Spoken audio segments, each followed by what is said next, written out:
Good morning. It's time for a high five on this 1st of July day. And, last month I had sabbatical all month. And so it was good.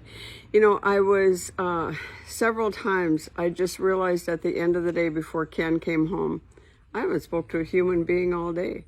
And it was nice and it was quiet. And I love people and I love my friends. But I needed to be with the Lord and to be quiet before the Lord. And so it was good. And you know what? It took a long time to quiet down. But the 1 Thessalonians 4:11 says, study to be quiet. Study to be quiet. And most people are just so busy seeing what everybody else is doing on Facebook and see what else everything is doing. That and what's this person doing? What's that? What did that prophet say? What did this prophet say? That, you know what? They forget to be quiet with the Lord. And one of my best teachings that I've been listening to for a while, and for a couple of years, is "Take the Day Off" by Robert Morris. Now this is his CD set, and the book comes in, but it's talking about taking a rest and taking time off to fill your tanks. Each one of us has four tanks. We have a mental tank, we have a physical tank, we have a spiritual tank, and we have an emotional tank. A lot of people that have gone through a lot of trauma have their emotional tank is empty, and they have to fill it again. And the best way to do that is with the Lord, and just get into His Word and let Him just speak to you. We have a physical tank, and that probably is the biggest issue in my life right now. My friend Levon Chandler had prophesied to me, "Mary, you're strong in spirit, you're strong in soul, but your physical body is so weak." And so I've been trying to take a walk every day, and I'm feeling better physically. I'm feeling stronger. Mental tank has always been there, but it just needed to just be quiet, just quit trying to learn so much. And the spiritual tank is the one that you wouldn't believe it, but it was absolutely empty, because everything I've been giving out so much, and so everything I would study for, I would give out.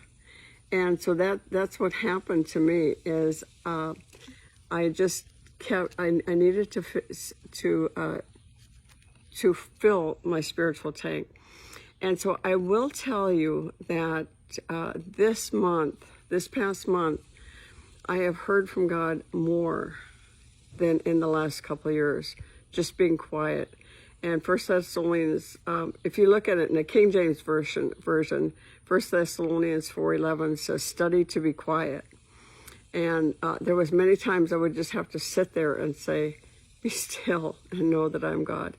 And it was hard, because I'm used to just doing, being, watching this TV, playing this puzzle, things like that. And so I've been too busy. And you know what? And one of the things that Robert Morris was talking about was a message that Steve Covey, he taught on the Daytimer, time management, and he said, put the big rocks in first, and that's written in my journal.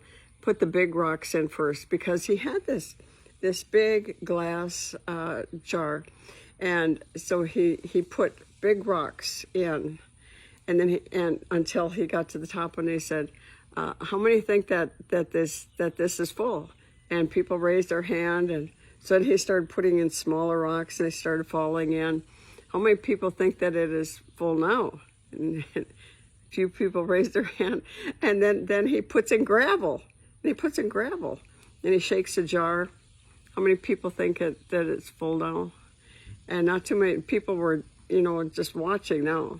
And then he puts in sand, and then he shakes it some more. And how many people think it's full now? He had it all the way to the top. And he said, "How many people think that it's full now?" And so everybody raised their hand. And then he poured in the water.